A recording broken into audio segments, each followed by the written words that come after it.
नमस्ते दोस्तों। नायक education centre YouTube channel पर आपका स्वागत है दोस्तों। तो हम कर रहे थे हरियाणा जीके में हिंदी विषय। ठीक है दोस्तों, आप ये क्लासेस अगर अटेंड करोगे तो आपका सीटी, एसएससी, सीटी, यूपीएससी, एसपीएससी से संबंधित जो हिंदी के विषय है, हिंदी के जो टॉपिक्स है वो आपके कवर हो जाएंगे। तो हम क्या कर रहे थे, विषय हिंदी भाषा। तो सबसे पहले हमें भाषा को समझना है। हमने ये पहले वाली क्लासों में कर चुके हैं। तो विश्व में लगभग 3,000 भाषाएं बोली जाती है। इन्हें 13 भागों में विभाजित किया जाता है। 13 भागों में जिन्होंने विभाजित किया था उनका नाम क्या था? डॉक्टर भोलानाथ तिवारी। उनकी पुस्तक थी हिंदी भाषा का इतिहास। ठीक है दोस्तों, ये हमने ये पहले पहले वाली क्लासों में कर चुके हैं। ठीक है दोस्तों, उन्होंने 13 भागों में डिवाइड किया था। कौन कौन सी थी? बरोपिय भाषा, जो बरोपिय भाषा, ऑस्ट्रिक भाषा, द्रविड़ भाषा, चीनी तिब्बती भाषा, सेमोटिक, हेमोटिक, आग्नेय, यूराल, बाटू, red American, red Indian, Caucasus, सुडानी, बुशमैन।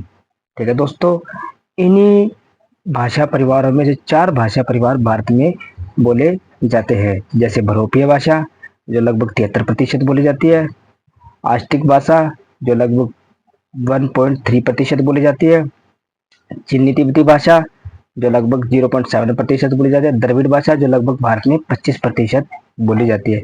इन भाषा परिवारों से भी भाषा का विकास हुआ है। जैसे बरोपिय भाषा में से कौन कौन सी भाषा का विकास हुआ है? हिंदी भाषा, संस्कृत, गुजराती, मराठी, पंजाबी, बांग्ला, अंग्रेजी, जर्मन, फ्रेंच, रूसी। दोस्तों हमने ये पहले कर चुके हैं। हमारा टॉपिक था हरियाणा ए हमारा टॉपिक था वर्ण। हम कर रहे थे वर्ण। ठीक है दोस्तों, अब चलते हैं हम वर्ण वाले टॉपिक पर। वर्ण वर्ण वर्ण वाले टॉपिक पर चलते हैं दोस्तों। वर्ण में हमने स्वर देख लिए थे। कर रहे थे हम व्यंजन। ठीक है दोस्तों, व्यंजन जो वर्णों की सहायता से बोले जाते हैं वे क्या कहलाते हैं? व्यंजन कहलाते हैं। इनके उच्चारण में वायु बिना रुकावट के साथ मुख से निकलती है। ठीक है दोस्तों, इन्हें हल के नाम से भी जाना जाता है। व्यंजनों का वर्गीकरण। ठीक है दोस्तों, व्यंजनों का वर्गीकरण करते हैं। ठीक है दोस्तों, व्यंजन देखो कै, ख, ख, घ, ये जो हमने पढ़े थे ना पहले नर्सरी क्लासेस में। तो हम इन्हीं का वर्गीकरण करेंगे। किन किन आधार पर इनका इनका वर्गीकरण किया जाता है, कैसे कैसे इनको बांटा जाता है। तो दोस्तों पहले देखते हैं वर्गीकरण। ठीक है दोस्तों, स्पर्श या वर्गीय व्यंजन। ठीक है दोस्तों, स्पर्श और वर्गीय व्यंजन। ठीक है दोस्तों, जो व्यंजन कंठ तालु, मूर्धा, तंत, होठ आदि के स्पर्श से उच्चारित होते हैं उन्हें स्पर्श व्यंजन कहते हैं। यह संख्या में 25 होते हैं। ठीक है दोस्तों, ये संख्या में 25 होते हैं।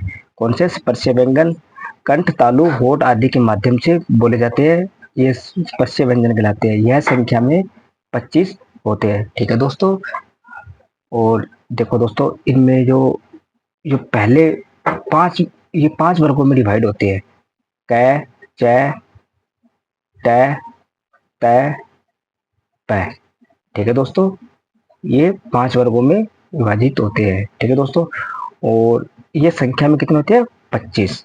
ठीक है दोस्तों, जैसे कै, ख, ग, घ, ढ़, च, छ, ज, झ, अण, ट, ठ, ड, ढ, अण, त, थ, द, ध, न, प, फ, प, फ, म। ठीक है दोस्तों, ये संख्या में 25 होते हैं। ठीक है दोस्तों, अब हम देखते हैं अंतस्थ व्यंजन। ठीक है दोस्तों, अंतस्थ व्यंजन जो व्यंजन जीभ के तालु, दांत, होठ आदि के साथ सटने से उच्चारित होते हैं वह क्या कहलाते हैं? अंतस्थ व्यंजन कहलाते हैं। इन्हें इष्ट स्पर्शीय व्यंजन भी कहा जाता है। तो देखते दोस्तों, ये कौन से होते हैं? जो ये दोस्तों य, र, ल, व। ये य, र, ल, व। ठीक है दोस्तों, अंतस्थ व्यंजन कहलाते हैं। ठीक है दोस्तों, अब हम देखते हैं ऊष्म, इसे संघर्षी व्यंजन भी कहा जाता है। ठीक है दोस्तों, जिन व्यंजनों के उच्चारण में एक विशेष प्रकार का घर्षण उत्पन्न होता है और ऊष्म वायु मुख से निकलती है उन्हें ऊष्म व्यंजन कहते हैं। यह संख्या में 4 होते हैं, जैसे श, श, स, है। ठीक है दोस्तों, ये व्यंजन ऊष्म व्यंजन, संघर्षी व्यंजन भी कहलाते हैं। संयुक्त व्यंजन, ठीक है दोस्तों, संयुक्त व्यंजन। संयुक्त व्यंजन कौन से होते हैं दोस्तों? जो दो वर्णों के साथ मिलकर बनते हैं। जो दो वर्णों के साथ मिलकर बनते हैं, जैसे अक्षय, त्रय, गे, य। ये क्या है? संयुक्त व्यंजन कहलाते हैं। ये हमने पहले कर चुके दोस्तों। ठीक है दोस्तों, अब हम देखते हैं उसमें उत्क्षेप भी देख चुके हम। उत्क्षेप जैसे ड, ढ। ठीक है दोस्तों, अनुनासिक व्यंजन, अनुनासिक व्यंजन अड़े, अ, न, म। जो ये लास्ट वाले नहीं होते दोस्तों, देखो अड़े, न, अणे, न, म। ये क्या है? अनुनासिकीय व्यंजन, जिनमें नाक का सहारा लेकर व्यंजन की ध्वनि निकलती है।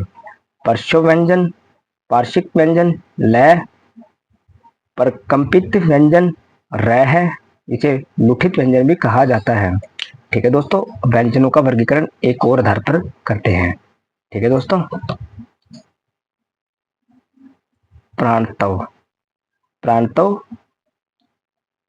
तथा श्वास के आधार पर व्यंजन का वर्गीकरण। ठीक है दोस्तों, अब इसको भी हम करते हैं। तो देखते हैं दोस्तों, प्रांतों के आधार पर, श्वास के आधार पर व्यंजनों का वर्गीकरण। तो पहला क्या है? अल्पप्राण। तो अल्पप्राण हमें ये पता होना चाहिए अल्पप्राण होते क्या, अल्पप्राण किस आधार पर इनको कहा जाता है। तो देखते हैं, जिन व्यंजनों के उच्चारण में फेफड़ों से निकलने वाली वायु की मात्रा कम होती है। कहने का मतलब है, जब हम ध्वनि निकालते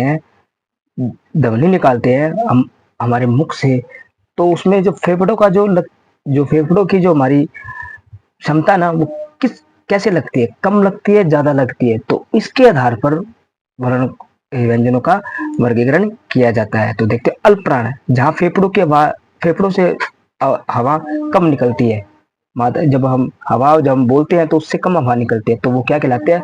अल्प प्राण व्यंजन कहलाते हैं। तो ये देखते हैं दोस्तों, ये होते कौन कौन से है? प्रत्येक वर्ग का पहला, तीसरा, पांचवा। देखते हैं दोस्तों कैसे, प्रत्येक वर्ग का पहला और तीसरा, पांचवा। देखो क्या कह रहा है, प्रत्येक वर्ग का पहला, तीसरा, पांचवा। जैसे कै, ठीक है, गह, ठीक है, अड़े। तो ये क्या है?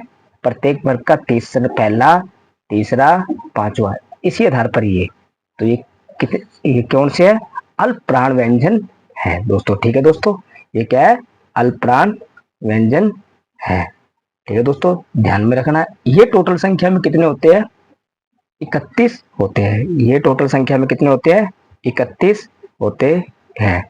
ठीक है, महाप्राण, महाप्राण इसमें क्या होता है दोस्तों, इनमें फेफड़ों से जो निकलने वाली वायु होती है ना, वो अल्प प्राण से थोड़ी सी अधिक होती है, अपेक्षाकृत इसे थोड़ी अधिक होती है। इसलिए ये कौन से होते हैं? प्रत्येक वर्ग का दूसरा, तीसरा, चौथा, प्रत्येक वर्ग का दूसरा, चौथा। यानी कि जो हम पढ़ के आ रहे ना, जो क, च, ट, त, प, वर्ग के स्पर्शीय के आधार पर, तो उनसे क्या होता है दोस्तों?